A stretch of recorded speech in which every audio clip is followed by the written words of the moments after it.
My name is Carlisle Carter. I'm the CEO and president of the 3C2A, lovingly referred to as the California Community College Athletic Association.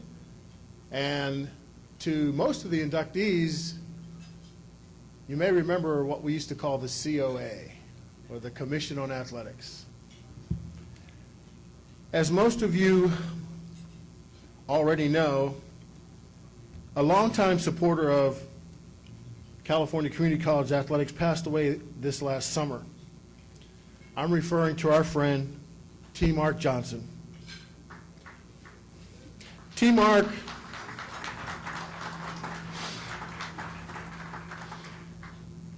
is a once-in-a-lifetime type of person, someone you will not easily forget.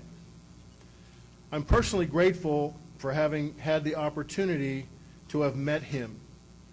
We all know of his wonderful accolades, ranging from his military service during World War II as a dive bomber to his athletic, administrative, and coaching positions.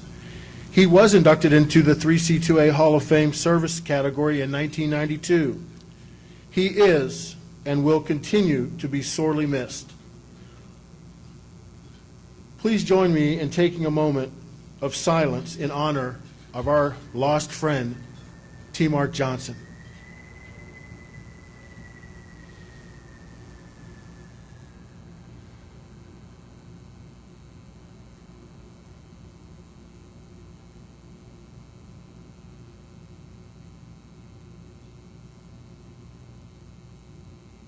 Thank you.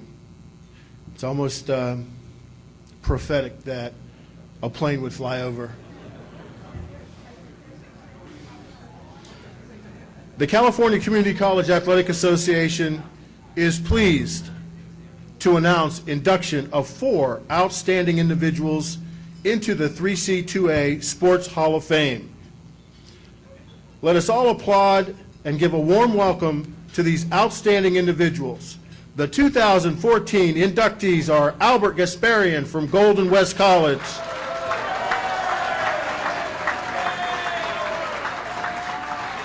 Joe Gonzales from East Los Angeles College,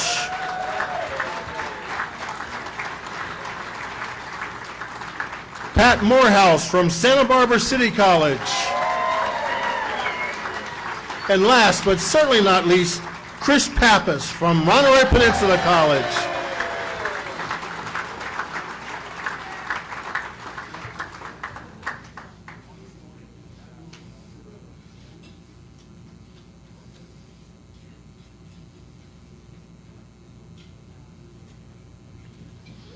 Thank you. You please return to your seats and let us first enjoy dinner, and I will be back shortly to begin the presentations. Thank you. Serve out the remaining tables with dessert. We're going to go ahead and get started.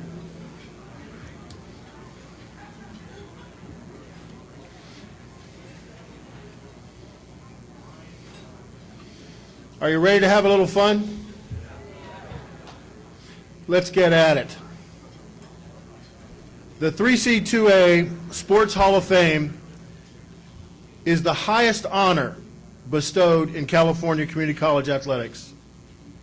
Founded in 1984, the Hall of Fame has sought to recognize those who have made the most of their experiences as California Community College student athletes, coaches, and administrators, maximizing their own potential to better themselves and those with whom they have come into contact. The 4 new inductees will join 122 previous inductees into the Hall of Fame, which features some of the most recognizable names in the last half-century of amateur and professional sports. You will find in your program a summary of each of their bios and accomplishments. Okay, let's get to honoring our 2014 inductees into this select Hall of Fame. Our first inductee, Albert Gasparian, Golden West College.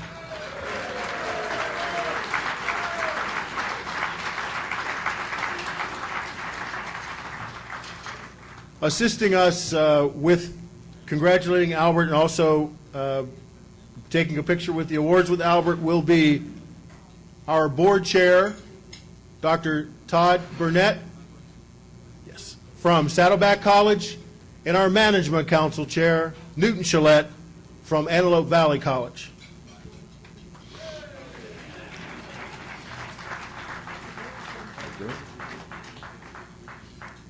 Albert was a graduate of Golden West in 1975.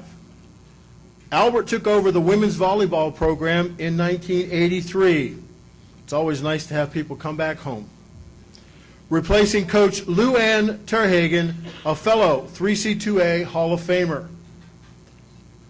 Throughout his coaching career at Golden West, Albert compiled an overall record of 509 wins and only 46 losses. An unmatched .917 winning percentage. His outstanding athletic success includes 4 undefeated seasons, maintaining a perfect 27-0 record in 98, 99, 2000, as well as a 22-0 season in 2003. From 1997 through 2001, his teams ran off an unparalleled 103-match winning streak. In 1993, 95, and 97, Albert assisted the USA women's teams at the World University Games, winning a silver medal in both 93 and 97. He also coached 5 years professionally, leading the LA Starlights to a Major League Volleyball championship. In 1987, and the Orange County Diggers to consecutive titles in 95 and 96. Did I mention they won 12 state championships in a row?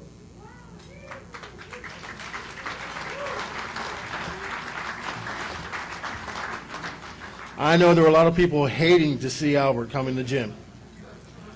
After 22 seasons at the helm of the most successful women's volleyball program at Golden West, as well as in the state, Albert became the Dean of Physical Education, Health, and Athletics at Golden West College, overseeing 17 sports and the Health and Kinesiology Division in 2005.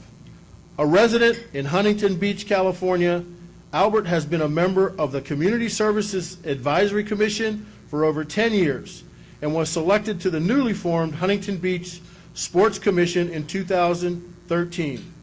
Ladies and gentlemen, please help me in welcoming Albert Gasparian to the 3C2A Hall of Fame.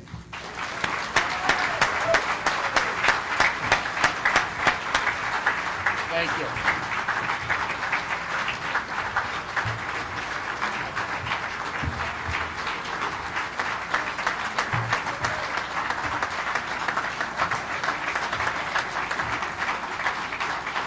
Thanks.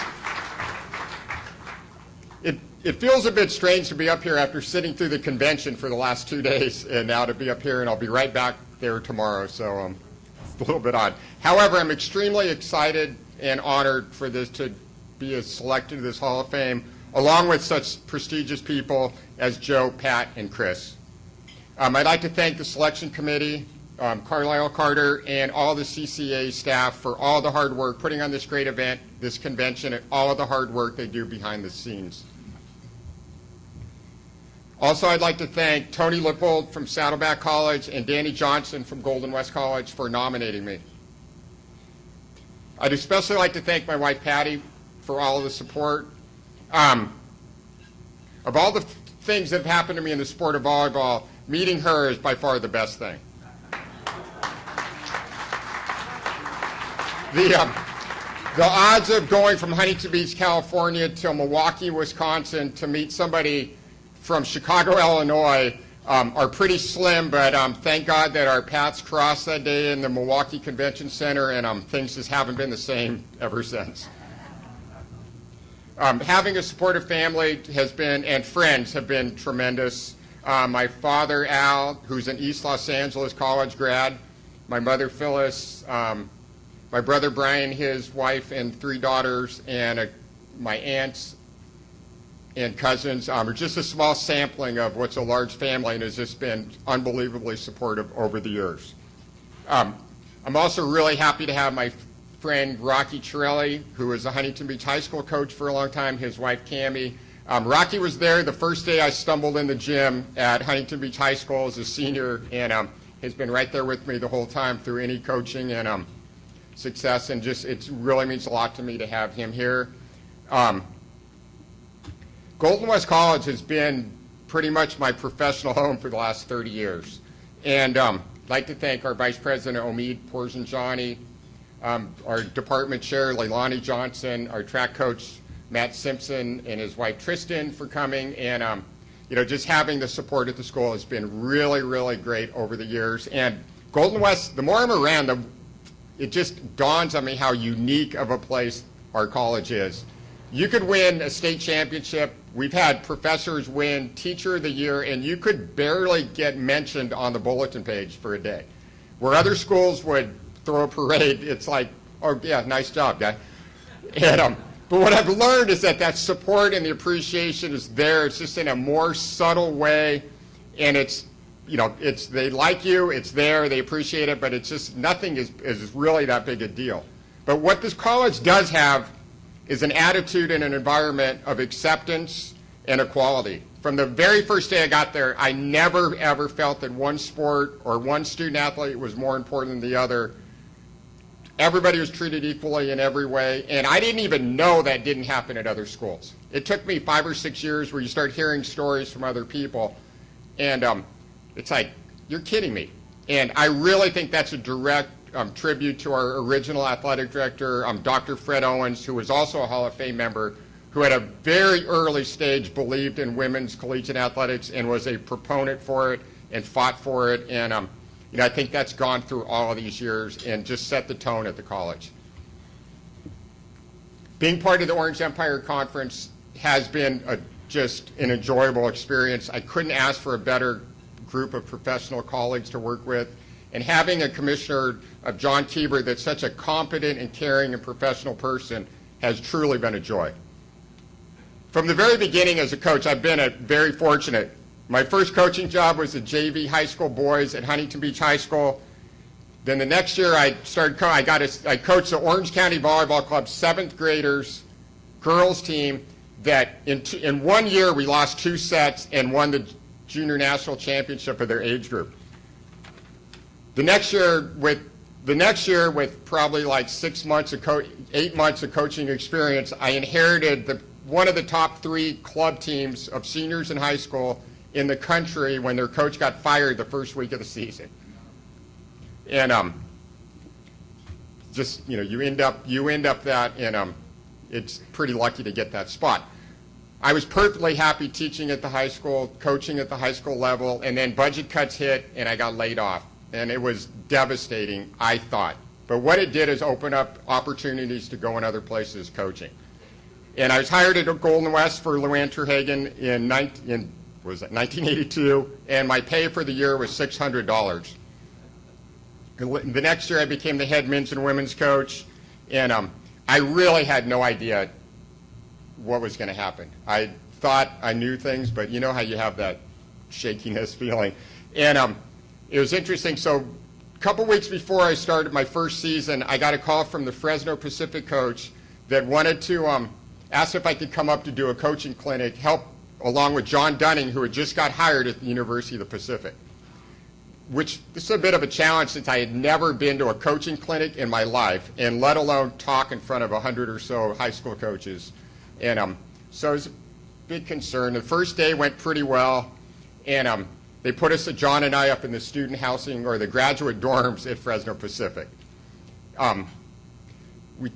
I kind of like to go out, or especially in those days, the socialization was pretty important for me. So John and I ended up climbing over a fence, and we went to have pizza and maybe a couple of refreshments.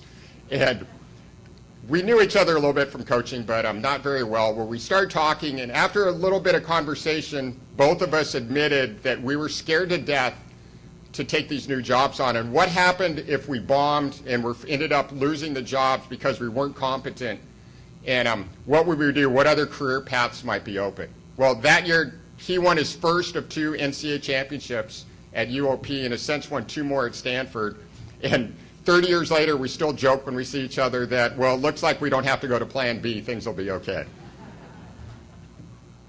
The true recipients of this award are the players and assistant coaches that made the program successful. I'm well aware that I might have pushed pretty hard and that I was a bit demanding. Some might say a bit draconian. Any success that occurred in the program was only because of the commitment of our players and the hard work they put in. And having over 100 players receive Division I scholarships means way more to me than any state championship or anything else, because that was the goal of the whole program. The biggest break of my career came a couple years in when I was hired to coach a new professional volleyball team in Major League Volleyball, the LA Starlights.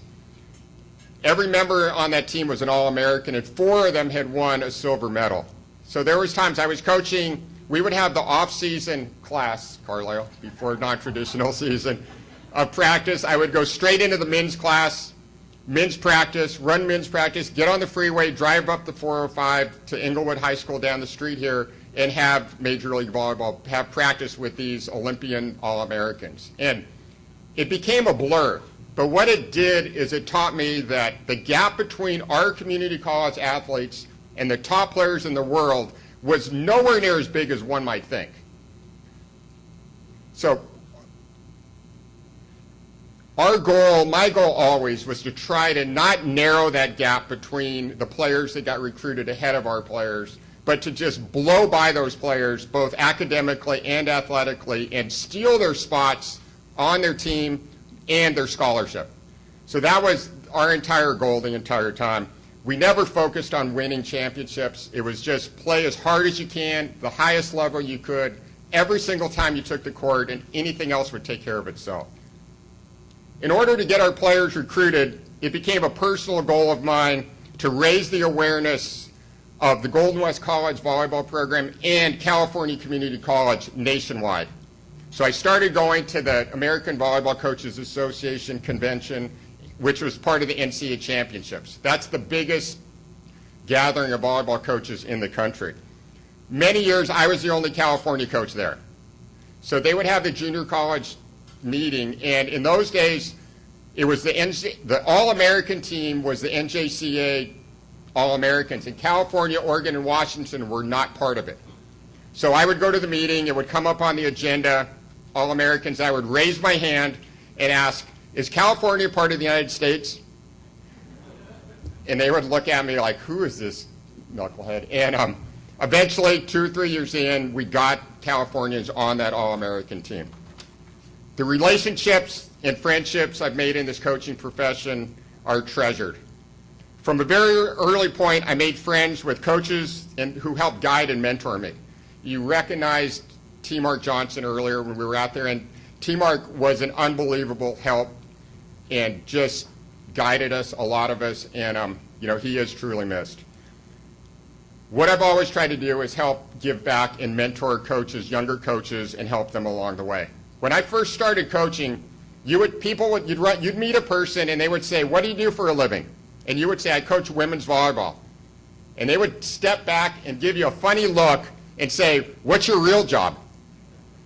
So to see how this sport and the entire coaching profession has progressed truly means a lot to me, and I am truly proud to say that I am part of this coaching profession and that I'm a member of the CCCAA.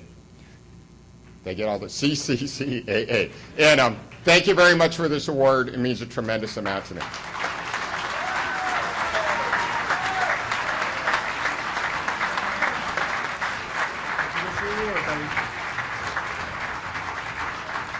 Thank you.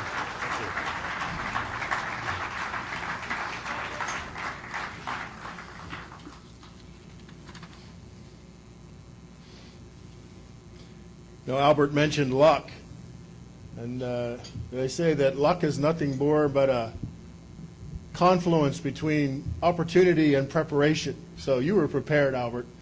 It wasn't luck, buddy. Our next inductee, Joe Gonzales, East Los Angeles College.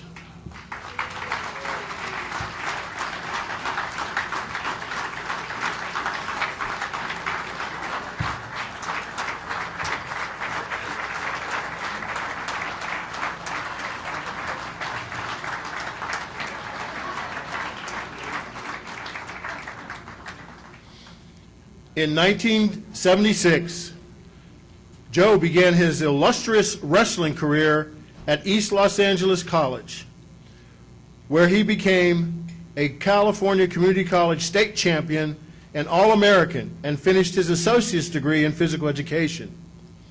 Joe's wrestling accomplishments are truly impressive, to say the least. He is a high school national champion, California junior college champion, and NCAA college champion while at California State University, Bakersfield, where he earned his bachelor's degree in physical education.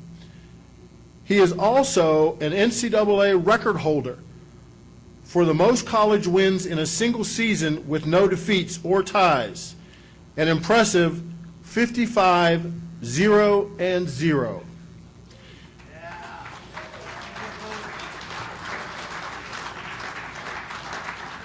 He is also the NCAA record holder for the most takedowns in a season, 528. And how many points is that? That's, quick, John, tell me, how many points?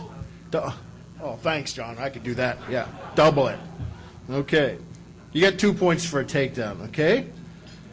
He's also the Tbilisi champ in the Soviet Union, 3-time World Cup champion, a bronze medalist in the World Championships, 5-time National Open freestyle champion, 2-time Veterans National champion, and a 1984 Olympian.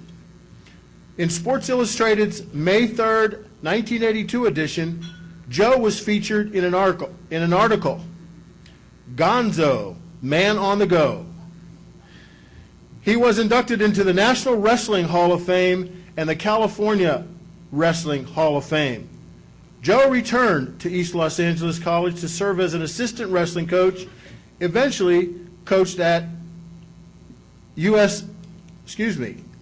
Cal State University of Bakersfield, and at Arizona State University, where they won their national championship. Joe's commitment to California Community College is evident in his involvement serving as a mentor at Cerritos College's Puente Project, a national award-winning program whose mission is to increase the number of educationally disadvantaged students who enroll in four-year colleges, earn college degrees, and return to the community as mentors and leaders to future generations. He's been a PE teacher for the past 20 years, and currently he is a middle school physical education teacher in Santa Ana. Ladies and gentlemen, please join me in congratulating Joe Gonzales as the next inductee into the California Community College Hall of Fame.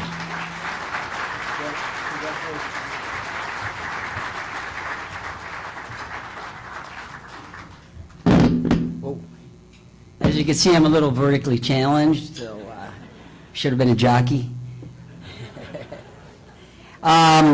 You know, for me, it all started at community college growing up. I was wrestling at Montebello High School. I was a 10th grader, and I remember some of the older wrestlers telling me, you know, if you want to get an extra workout, you can go to East LA College. They had an open room, and you can work out with the junior college wrestlers. You know, at the time, you know, it kept me off the streets. So I decided to go up there, started going up in the evenings and working out in an open wrestling room. And there, I could say, the three people I met there changed my life. Ben Bolander, Robert Shepard, and a Japanese wrestler by the name of Shiro Aoyama. They kind of took me under their wing. And They gave me a whole perspective on the sport of wrestling. Because at the time, I thought you had to lift weights and lose all this weight and just go out there and try to muscle the guy.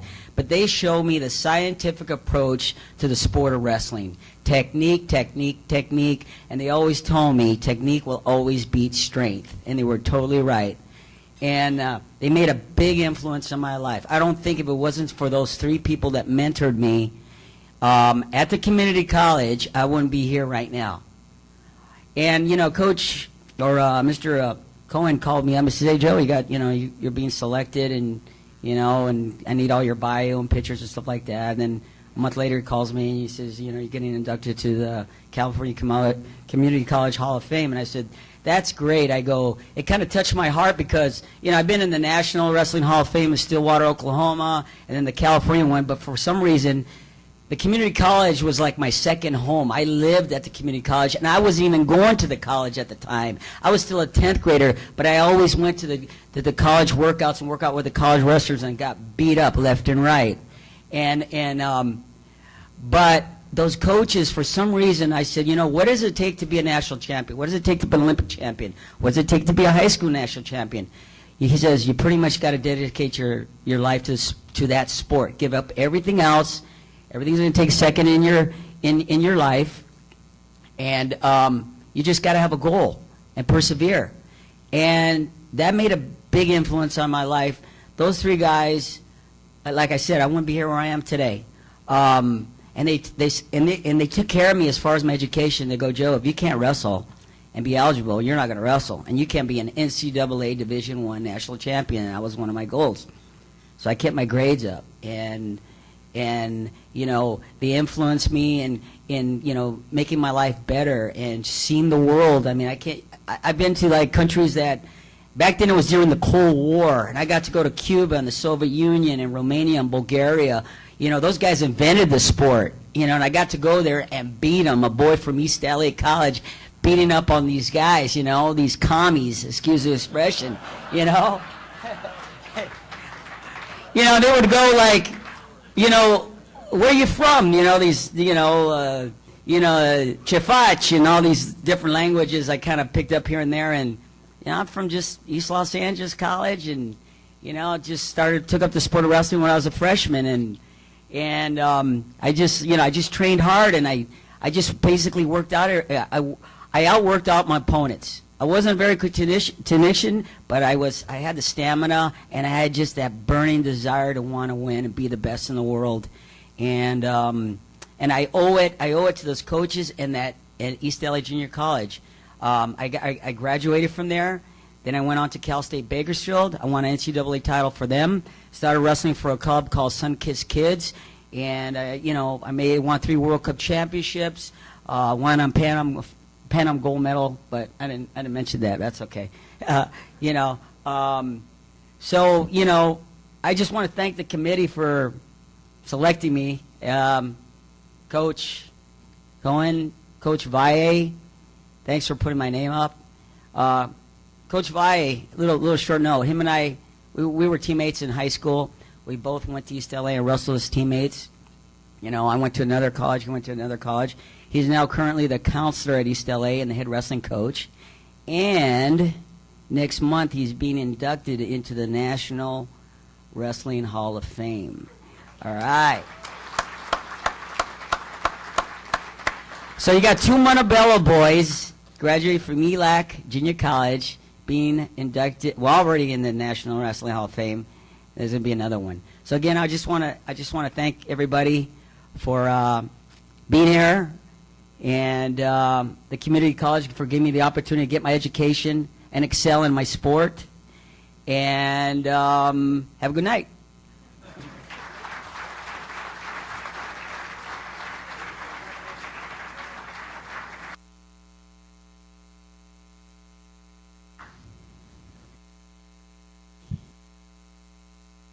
Joe, I don't think your opponents cared about your height when they were flat on their back.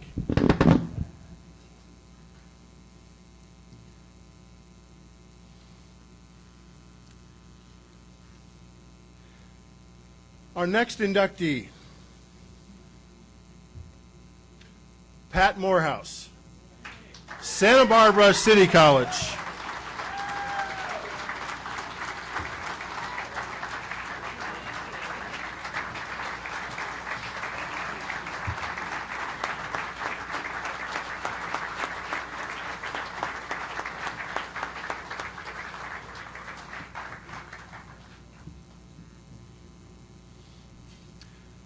Pat is a product of the California Community College system. Having attended Chabot, DVC, Diablo Valley College, and the College of the Desert, Pat graduated with honors from UC Riverside and completed her master's degree at San Francisco State. Pat's career started at Yucca Valley High School in 1971, where in addition to serving as the first girls volleyball and basketball coach, she was directly responsible for the creation of the first interscholastic sports program for girls. Pat was hired by Santa Barbara City College in 1976 as the women's athletic coordinator, physical education and health instructor, and volleyball and tennis coach. I bet the pay was pretty good too, huh? Yeah. She is the most successful coach in Santa Barbara City College history, winning 19 Western State Conference titles in 21 seasons as women's volleyball and women's tennis coach, and winning almost 90% of her games, finishing at 378 wins and 44 losses. Her volleyball teams were ranked in the top 3 in the state for 3 years. Pat was the California Community College Tennis Association Coach of the Year in 1991 and was inducted into its Hall of Fame in 2000. For over 30 years, Pat has been active member of the Board of Directors for the Santa Barbara Athletic Roundtable, a local nonprofit, all-volunteer organization that serves to recognize and support athletic participation as an important means for fostering discipline, teamwork, self-respect, personal responsibility, and camaraderie. Pat received the Louise Lowry Davis Award from the Roundtable in 1996 for her many contributions to women's athletics in Santa Barbara and was inducted into its Hall of Fame in 1999. Pat has stayed active on the board since her retirement from Santa Barbara City College in 2003. Pat is extremely proud of her son and daughter and their families. She has 6 grandchildren and 1 great-grandchild. Ladies and gentlemen, Pat Moorhouse.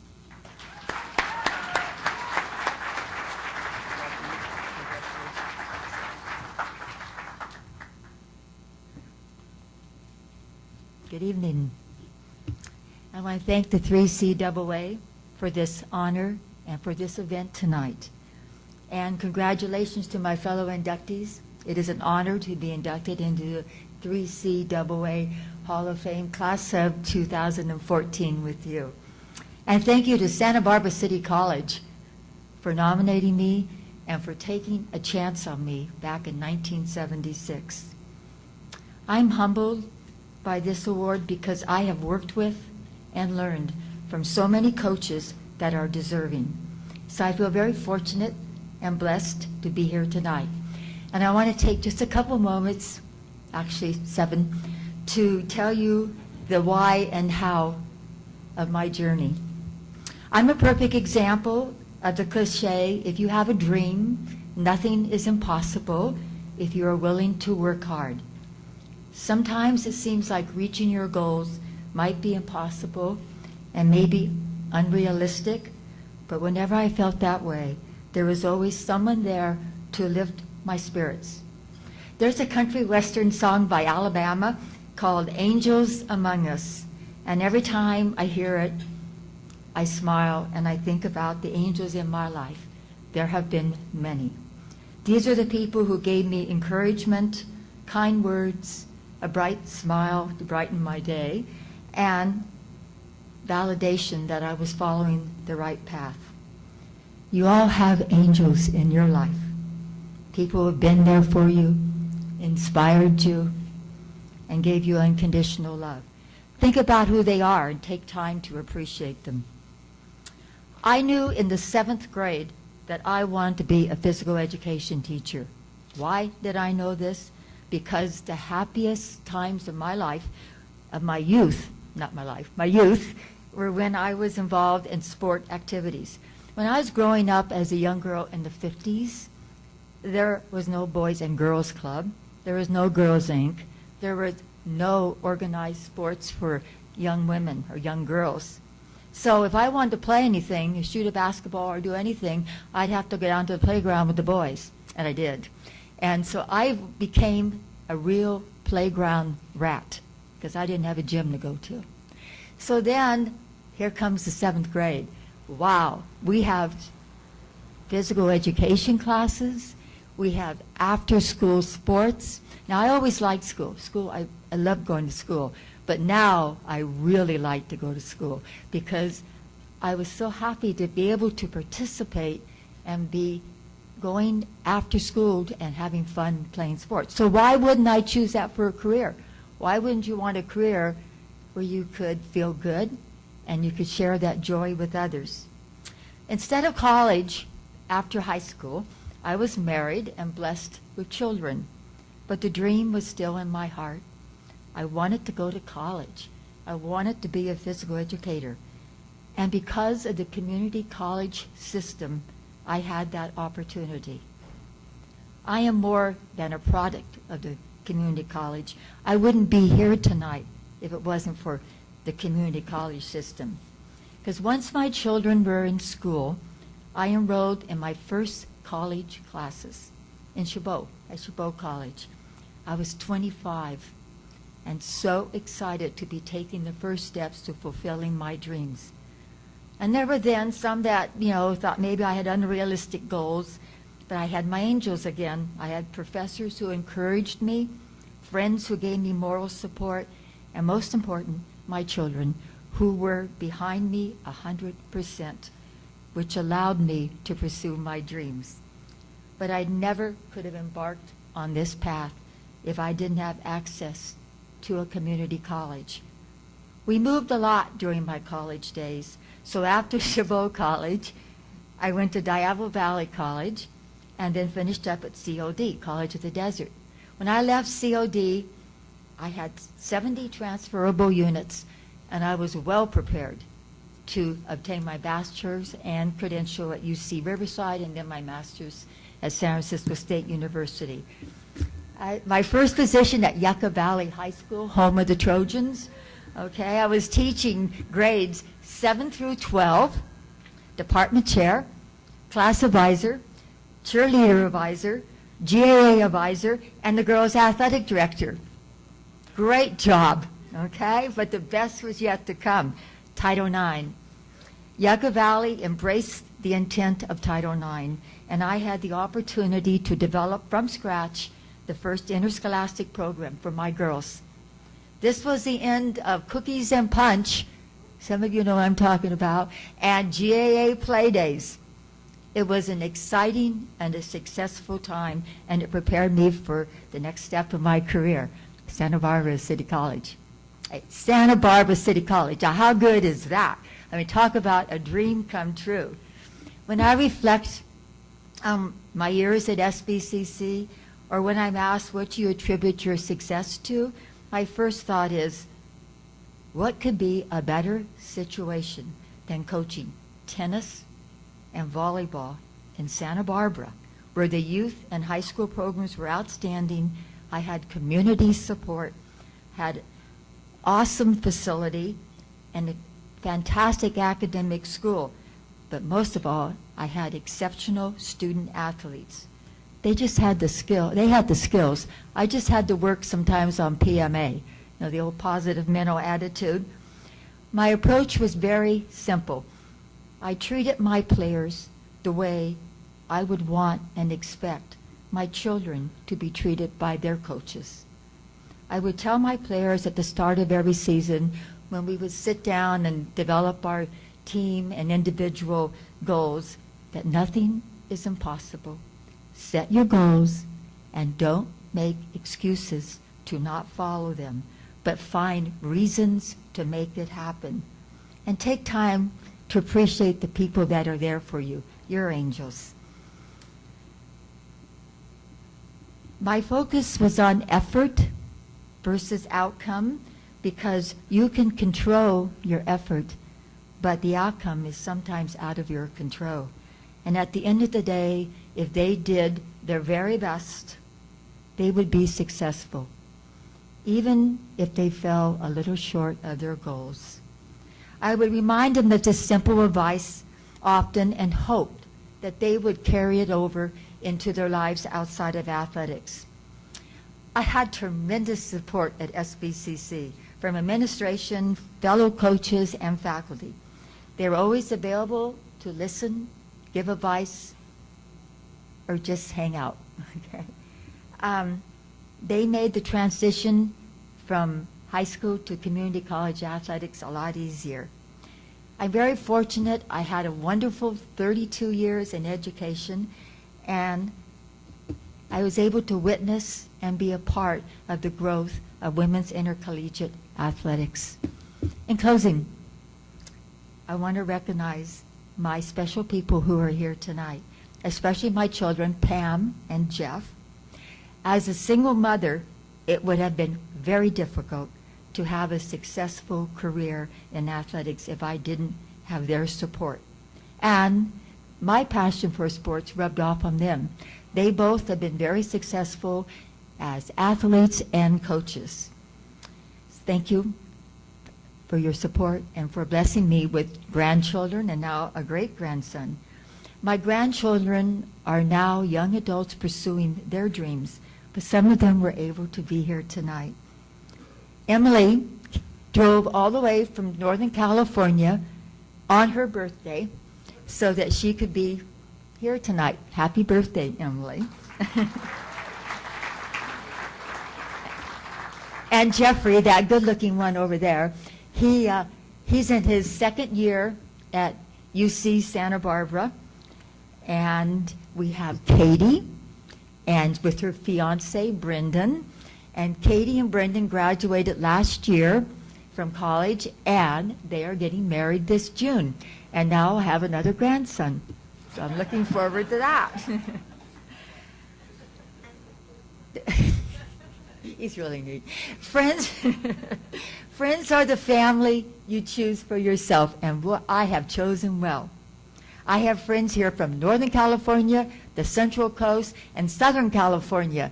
Thank you so much for taking the time to be here today. I really appreciate it.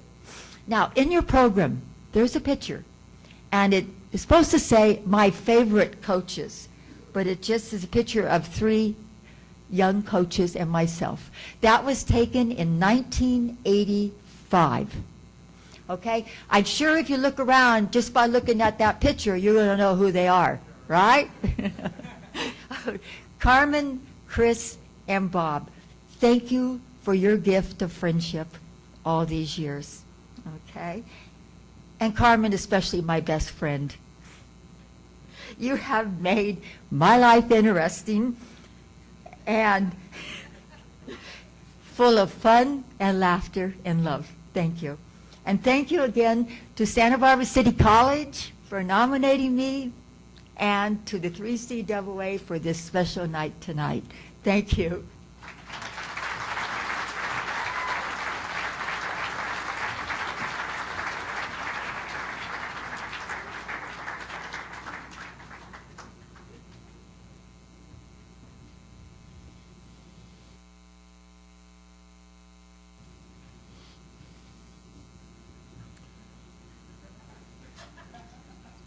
And now, our final 2014 inductee into the California Community College Hall of Fame, Chris Pappas,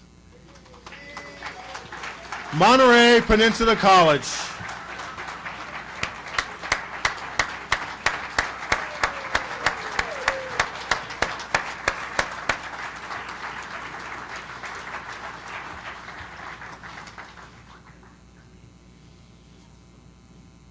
With more than 50 years of active service and achievement, Chris Pappas has devoted his working life to California Community College athletics and physical education. In 1963, Chris was hired as an assistant football coach and head baseball coach at Monterey Peninsula. He then spent the next 24 years as Luke Phillips' assistant for the highly successful Lobos. In 1986, Chris took over as head football coach, where he stayed for 10 seasons. He was recognized as Coach of the Year in football and baseball in his conference. He also served as MPC's athletic director for 26 years and was instrumental in starting the women's athletic teams at MPC prior to Title IX legislation, leading MPC to be the first colleges in the state to field women's teams. He retired from MPC in 1996, but this did not end his service to state organizations and the 3C2A. Chris became well known statewide for his work in adapted physical education. In 1977, he established the Adapted Physical Education Program, one of the first 5 in the state, and in 1986, he conducted a study and published research titled A Study of Adapted Physical Education Programs in Community Colleges of California. Over his career, Chris coached many major college and NFL players, including those that have played in 9 Super Bowls.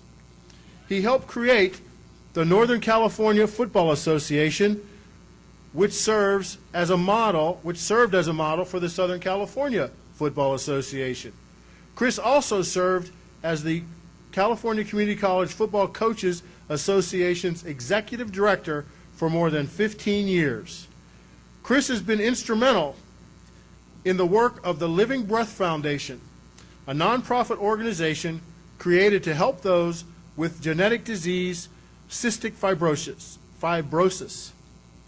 For the last 4 years, the foundation has sponsored bowl games between the Coast and Bay Valley champions, providing a wonderful experience for community college athletes while promoting this worthy cause.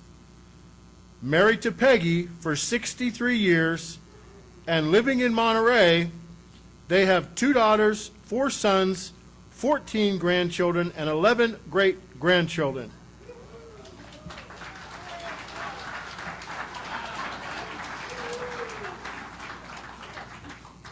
I guess to have a marriage that has lasted for 63 years and working all those years with football coaches, Chris, you're truly a great person.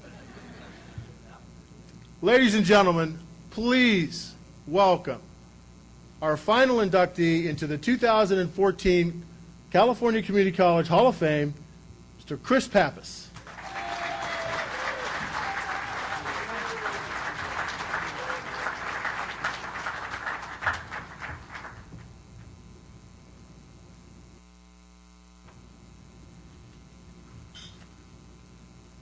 I don't know whether I'm going to need my, excuse me, I don't know whether I'm going to need my glasses or not, but I'm going to try it, see what happens.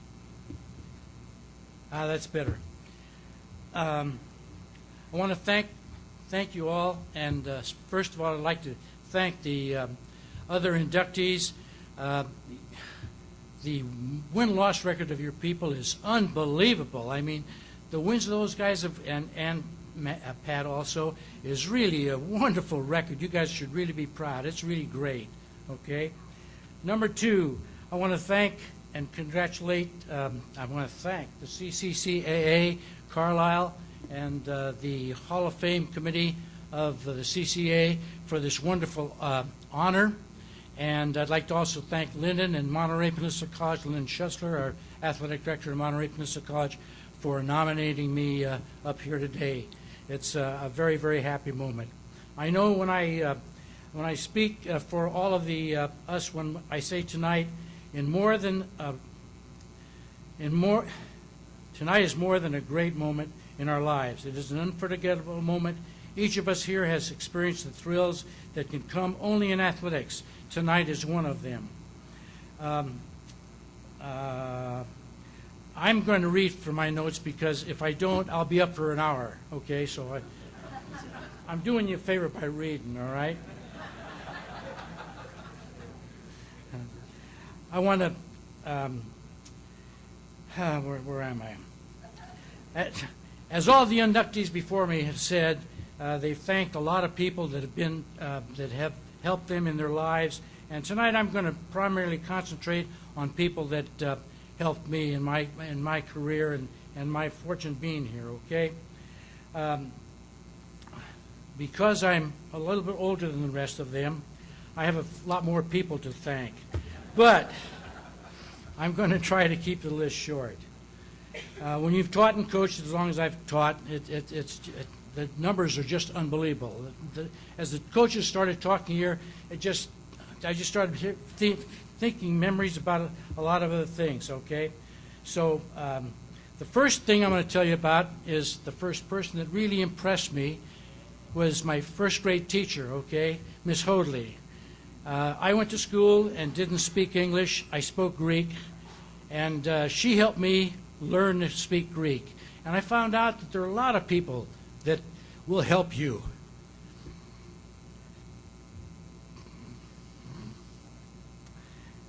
They're called teachers. Darn it. Here we go.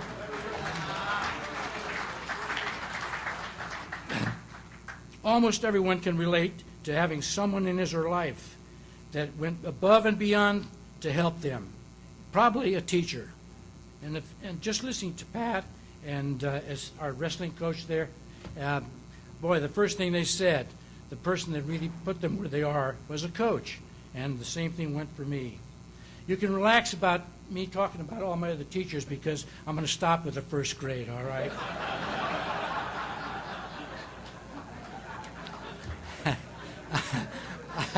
I went to a country school, okay, it was a little grammar school, and it went from the first grade to the 8th grade, and we had a teacher the whole year, one teacher. So 8 years, I had 8 teachers. That doesn't happen in school now. You got lots of teachers, but I had 8,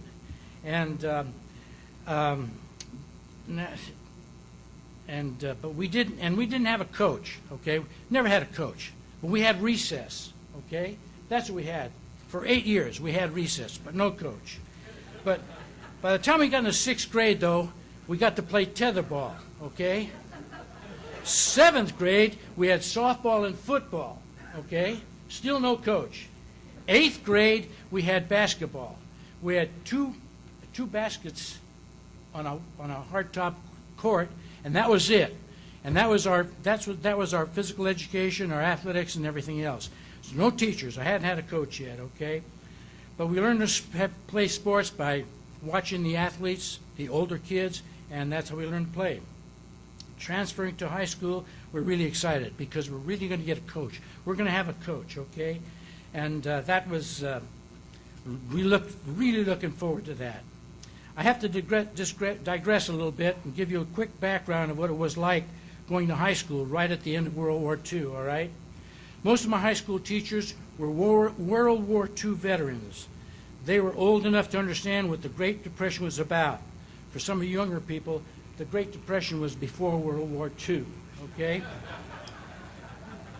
The Depression produced a generation of disciplined, hard-edged people, and then they went to war. They got out of high school, and they went to war. Just think, some of the teachers flew in bombers that flew over Germany. And when they came back, 65% of them didn't come back. The others were landing on Omaha Beach on D-Day. Others were fighting their way across Italy and France and Belgium in the Battle of the Bulge. And those were people that were going to be teaching us. And they were really special. We also had some women teachers, okay? They were in the Army, and they were called WACs. And we have some that were waves, okay, and they were in the Navy, and they were great people and fun to be with, and with their experiences, they really had our attention and were great teachers also. These brave and courageous men and women were an example of the people that coached us, okay?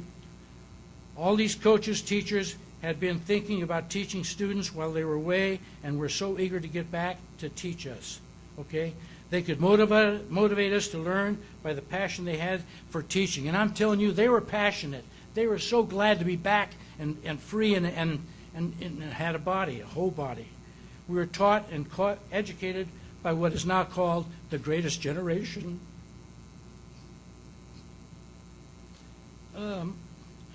They were role models, and man, oh man, were they the highest quality guys, guys and women. Every time I say guys, we had women teaching and coaching too. Okay, it was Miss Midaw, and I had others also, but I said I wasn't going to mention any names.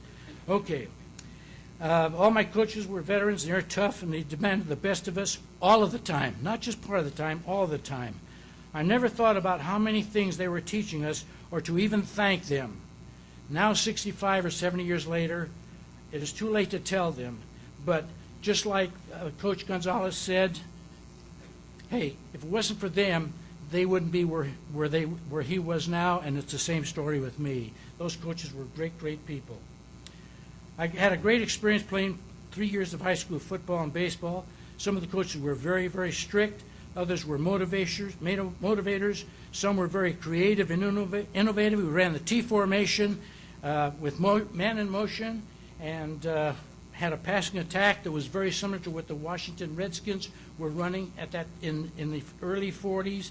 And most teams at the time were running a single wing. So we really had innovative coaches. We also had audibles, automatics we used to call them then. And we could automatic, but boy, you better make the right call. They didn't tolerate you making a bad call. We admired them all and wanted to be just like them, and we wanted to please them. We wanted to be a coach. As I mentioned, they demanded the best of us, and that was it. Most were warm and caring, though, but they were really tough. They were interested as players and students, wanted us to go to do our best. They all taught us the value of hard work, perseverance, high moral standards, dedication, and sacrifice. Sacrifice was something they really knew a lot about because they sacrificed a lot just coming back from the war. Most have been champions on very successful teams in college and, of course, had won a world war. I wanted to be like them, and I wanted to be a coach. So it goes right back to what our other people have said. Coaches have a great influence. And I guess what I'm getting to is a lot of you in this room probably wouldn't be here if it wasn't for a person if it wasn't for a person that was a coach that really took an interest in you, okay? And think about it. And I'm sure and hopefully you'll someday be able to go back and tell your coaches how much you appreciated them. I'm going to tell you quickly about, I played quarterback in high school, and I was a senior and had great years, and it was really fun. But after my senior year, and I was going to play some baseball, I didn't know what I was going to do. I was probably going to go work on a ranch or something like that. That's what I thought I was going to do. I had a coach that said, yeah, you know, you ought to go to school and play. So I did, and I went to San Jose State, and I played on the freshman team, and it was fun. And then I continued on school. I dropped out, went back, wanted to coach, and again with the fact that he said, hey, you ought to go back to school. I had 2 children, but I went back to school and made it through. And I had great teachers and great coaches, and they were the same kind of people that I had in high school because they were all of the same age. They'd all gone to school actually a lot of them had gone to school at San Jose State, so they had all of that background. And I guess what I'm trying to say, I can tell you about the great ethical standards and all those things I just got through mentioning, but you never know how much you're going to influence a young person, all right? A coach's words that they say to them may mean more than anything else, and it can change their lives, and it changed mine. They reinforced my goals of becoming a coach and a teacher, okay? Let's see, where am I here now? I'm sorry, I think I lost my place in my notes, but maybe I did. No. Yes, I did. My coach would be kicking me right in the butt right about now. Becoming true. I can't describe the great love I have for coaching and teaching and helping young people learn a sport, skill, learn the thrill of victory, learn a thrill of being on a team, learning sportsmanship and teamwork, and seeing them grow into fine young men and women. I think you understand why I've done it for 58 years, and I understand why you do it, okay? You're a great profession. It is a great profession, and you're going to help kids. And I don't think a lot of you, especially younger people, okay, I don't think you know the effect you have on young people. Somebody said, the wrestling coach here said, hey, that coach changed his life. Well, coaches change people's lives, and you change them a lot of times just with the word many times, okay? But you also change them with the attitude that you have and what you teach them, and probably the words that you say that you mean. I know you've heard some of these before, and you athletic directors that are in the room probably tell this to your coaches a lot, but the people that are teaching your students need to remember that the student athletes are still in their formative years. Many times they may not be listening, but they watch, okay? And if you are doing the proper things, they're going to watch that. And if you're showing them, you're not being a hypocrite. Okay? You're showing your coaches, you're showing them to stay under control, give them a feeling of self-worth, love, self-esteem, self-discipline, the values of integrity and hard work and sacrifice. Show them by your example that the word coaches are bad or mom is one of the most cherished words in our language, okay? What I've tried to tell you is that you never know which young person you're influencing or having a positive impression on. Henry Adams, a teacher, said, "A teacher affects eternity. He can never tell where his influence stops." I have thanked my grammar school, high school, and college coaches and teachers and coaches I've been with, and my colleague athletic directors. I've thanked you also. And now it's time for me to talk to the last group that I want to thank.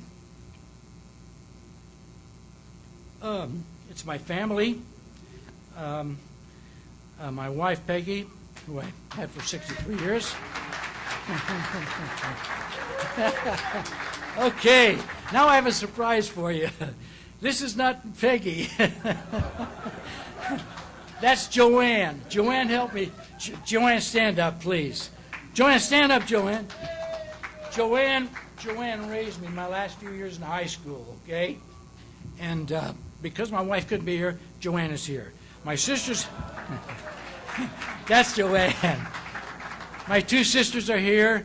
My nephew and niece are here. And my two sons are here, all right?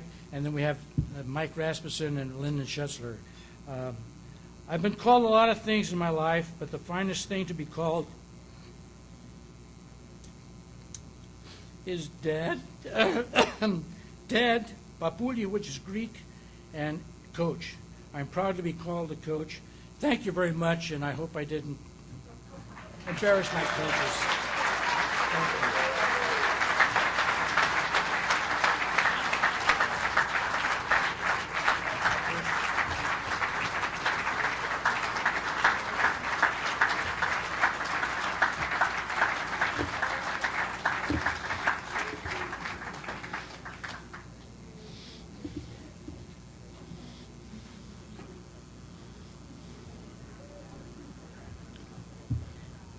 Well, when we started, I asked if you were ready to have some fun. Well, we had fun.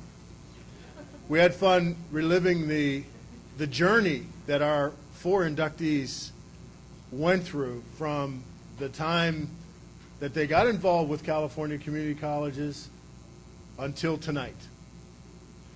So I want to thank you and thank to all the inductees and those that supported them tonight for coming out. It's really our honor to have you all here with us today. And we'd also like to thank everyone else for being here to help celebrate in their induction. Thank you for coming. It's been a great evening. And if you would please, we would like to take the group pictures of all inductees at the awards table with our office photographer, and when we hired him, George Matagakis,